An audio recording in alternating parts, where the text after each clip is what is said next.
Salut les amis, je suis allé voir Cartel, un film de Ridley Scott qui a réalisé des films tels que Prometheus, qui a fait d'autres films bien meilleurs tels que À armes égales en 97 je crois, qui s'appelle en anglais J. Jane parce qu'il est plus connu sur le nom original que sur le nom français, c'est un peu logique. Qui a fait d'autres films comme Gladiator, qui reste pour moi l'un de mes films préférés et l'un des meilleurs films de toute l'histoire du monde de la mort qui tue du cinéma. Non, c'est un excellent film, Gladiator, c'est voilà quoi, on peut rien dire. Ça s'annonçait pas mal. Et Cartel, dont le nom original c'est The Counselor, et ma foi, comment dire en étant gentil, parce que quand même, il y a beaucoup de gens qui ont bossé derrière ce film. J'ai pas envie de dire que j'étais déçu, parce que j'attendais pas grand chose de ce film, sincèrement, mais j'ai été déçu lorsque je suis arrivé à la troisième partie du film, à la troisième et dernière partie du film. Pourquoi? On en reviendra un petit peu plus tard. Et disons que ce film m'a pas du tout, interpellé quoi. Mais vraiment, limite je me suis fait chier pendant la première heure du film quoi. Un peu plus même, parce que le film dure 1h50, un peu plus d'1h50, et on en reviendra aussi sur ce petit détail. On peut voir dans le film un bon petit casting. Donc il y a Penelope Cruz, Cameron Diaz, il y a Brad Pitt. Il y a dans le rôle principal, je ne sais plus comment il s'appelle, Michael Fassbender. Et pourtant, le film, mais je ne sais même pas qui critiquer en premier en fait. Si le film, si le scénario, si le jeu d'acteur, parce qu'ils ont tous quelque chose à se reprocher. Et ils ont tous un truc de bien. C'est ça qui est bizarre, c'est assez contradictoire, c'est assez mal géré tout ça en fait, parce que déjà l'histoire, on va mettre les bases avant de commencer à parler de tout et n'importe quoi, évidemment comme d'habitude hein. Alors l'histoire c'est assez simple, c'est un avocat qui va par besoin ou par malheur se retrouver dans le milieu du trafic de drogue ou du trafic tout court, qui se passe dans la frontière du Mexique. Aux États-Unis, Mexique et États-Unis, c'est bien connu, hein, cette petite frontière-là, des trafiquants. Et donc, il va se retrouver mêlé à une affaire qui va le dépasser, et qui le dépasse d'ailleurs dès le départ. Hein, le mec, il sait pas dans quoi il plonge, mais il est complètement dépassé, il est paumé, le mec, ça se voit direct, quoi, à sa tête. Et mes lunettes tombent. Mes lunettes, elles tombent tellement d'ennui, elles se font chier tellement ce film, c'était nul. Oh là là là là. Allez, on tient le coup, mes petites lunettes, on tient le coup. C'est presque fini. Donc, il me reste 8 minutes. Je vais en prendre cher dans ces 8 minutes. Et donc, le mec va se retrouver dans cette affaire de trafic. Dès les 15 premières minutes du film, on sait comment ça va se finir pour tout le monde, quoi. C'est tellement flagrant, c'est tellement criant, quoi. Tellement téléphoné, comme on appelle ça dans le milieu du cinéma, que de ce point de vue-là, il n'y a aucun suspense. Mais c'est pas grave, parce qu'il y a des films où il y a beaucoup de films où par exemple on sait déjà que ça va mal se finir. La question qui est intéressante à savoir, c'est le quand, du pourquoi, du comment. C'est-à-dire que l'important c'est de savoir quand est-ce que ça va se passer, à quel moment de l'histoire, à quel moment de la vie du personnage, à quel moment de son aventure ça va se passer, pourquoi ça va se passer, donc quelles sont les raisons de ce qui va se passer, et surtout de quelle façon ça va se passer. Mais on sait que ça va se passer. Donc vous voyez, il y a des films comme ça où on sait que ça va se passer, mais on ne sait pas comment, quand, ni pourquoi. Donc c'est pas très gênant qu'on sache déjà que ça va mal se finir pour la plupart des personnages. Mais le problème c'est que limite on s'en fout du pourquoi, on s'en fout du comment, mais on s'en fout encore plus du quand ça va se passer. Parce que c'est ça le problème, les personnages sont pas attachants. Surtout le personnage principal qu'on nomme le counselor, le counselor dans la version originale.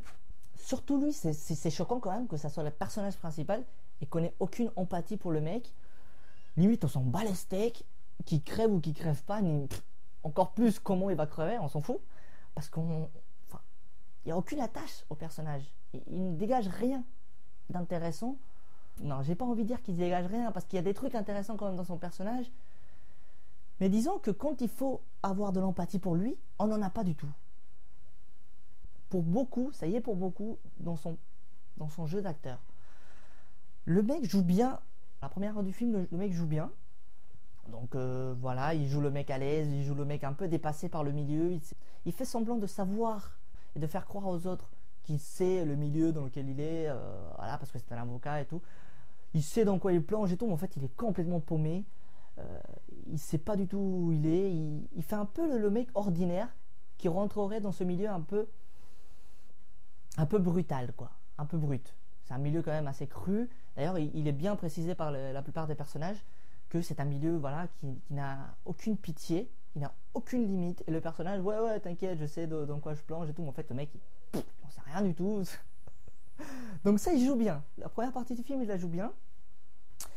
Il joue bien le mari intentionné, l'avocat, voilà. Ça, il le joue vraiment pas mal.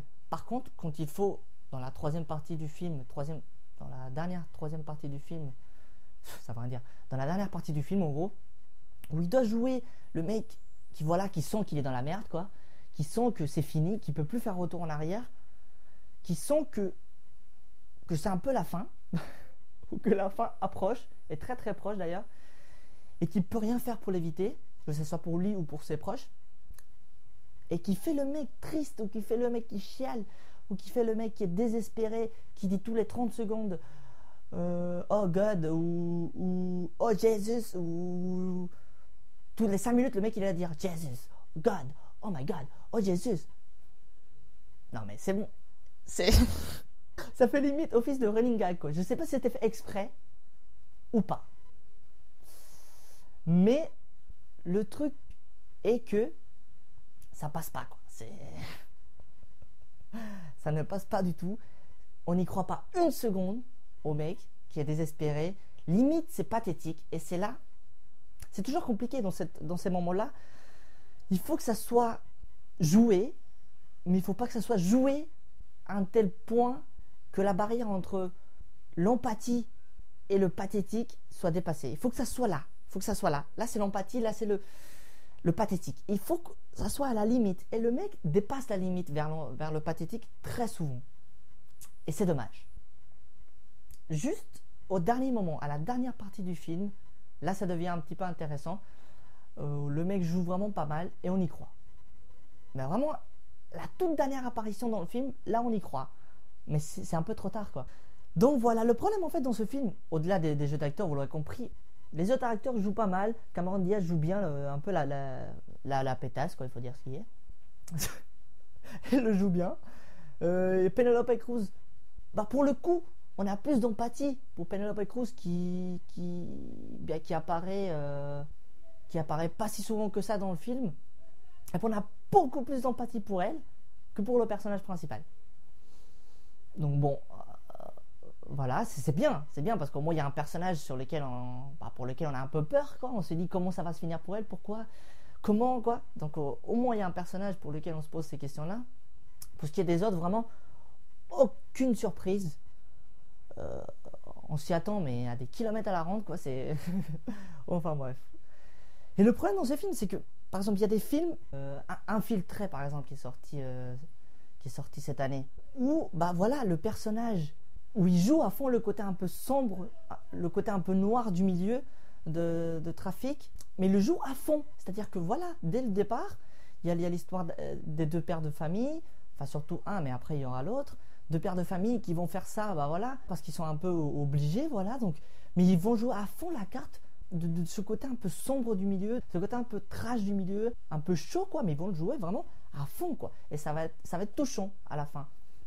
Ou d'autres films, comme par exemple récemment Two Guns, où voilà, les deux personnages jouent l'autodérision, voilà, jouent vraiment dans le délire, mais du début jusqu'à la fin. ils jouent cette carte-là, voilà, du délire, ils se prennent pas la tête, les personnages, ils sont vraiment en train de faire toujours n'importe quoi, mais c'est toujours dans ce même milieu. Comme quoi, on peut faire quelque chose de bien, alors que ce film-là, bah, c'est un peu un oscillogramme, vous voyez ce que je veux dire? Le scénario, ça fait ça. On ne sait pas où aller, on ne sait pas. Un coup c'est drôle, un coup c'est drôle, on se dit bon bah le film va pas se prendre la tête alors. Et ben non, ça devient sérieux, et ben ça redevient drôle, c'est sérieux, on ne sait pas où ils vont. On ne sait pas ce qu'ils veulent faire dans ce film, c'est-à-dire on ne sait pas s'ils veulent jouer la carte de la noirceur du milieu, on ne sait pas s'ils veulent jouer l'autodérision, on ne sait pas s'ils veulent jouer le personnage, un personnage drôle, attachant, qui se prend pas la tête, ou alors un personnage touchant, assez mystérieux, qui rentre dans un milieu qu'il connaît pas, ou alors un personnage qui lui, c'est le beau gosse, quoi, qui n'a peur de rien. On ne sait pas. On ne sait pas où il veut aller dans ce film. C'est un problème, parce que quand on arrive à la troisième partie du film, à la fin, là, il y a un truc vraiment pas mal. Il y a des trucs, on voit qu'il y a encore de la matière à exploiter dans cette zone-là. On voit qu'ils avaient leur film. C'est un truc assez méchant que je veux dire. Mais en fait, leur film, il commence à la fin. En fait, il faudrait qu'ils fassent un Cartel 2 pour que ça marche. C'est méchant. Mais leur film commence à la fin. Ils avaient leur film à la fin. Là, ils avaient une histoire touchante. Ils avaient une histoire vraiment poignante. Un truc qui a de la gueule, quoi. Mais ils l'avaient à la fin. Pourquoi? C'est pour ça que je vous ai dit que j'étais un petit peu déçu lorsque je suis arrivé à la troisième partie du film. Parce que lorsqu'on voit cette troisième partie, on se dit, mais pourquoi ils n'ont pas fait un truc comme ça dès le départ, quoi? Pourquoi ils ne sont pas partis comme ça? On dirait qu'ils ont voulu mettre tout et n'importe quoi dans ce film. Des trucs drôles, parce qu'il y a pas mal de trucs drôles. Il y a 3 ou 4 moments assez drôles, surtout en rapport avec le sexe. Il y a surtout un moment avec Cameron Diaz, enfin qui a un rapport avec elle, qui est juste énorme. Je vous raconte même pas la blague, parce que franchement, c'est la meilleure partie. Rien que pour ça, je vous conseille d'aller voir le film. Elle était juste énorme, cette blague. Je vous raconte pas, parce que sinon ça serait quand même dommage. Et après, il n'y aurait plus aucun intérêt d'aller voir le film. Je me rends compte que je suis en train de massacrer le film pour rien, là. Donc, il y a assez de moments drôles. D'ailleurs, le début du film est très bon. Enfin, il commence bien quand on se dit, ah, là, on a une belle ambiance, c'est sympathique. Ça a l'air d'être un film qui se prend pas la tête. Mais comme je vous l'ai dit, bah, tout de suite après, hop, on retombe, l'ambiance retombe. Et puis après, elle remonte, et puis elle retombe, et elle remonte, elle retombe. Et c'est tout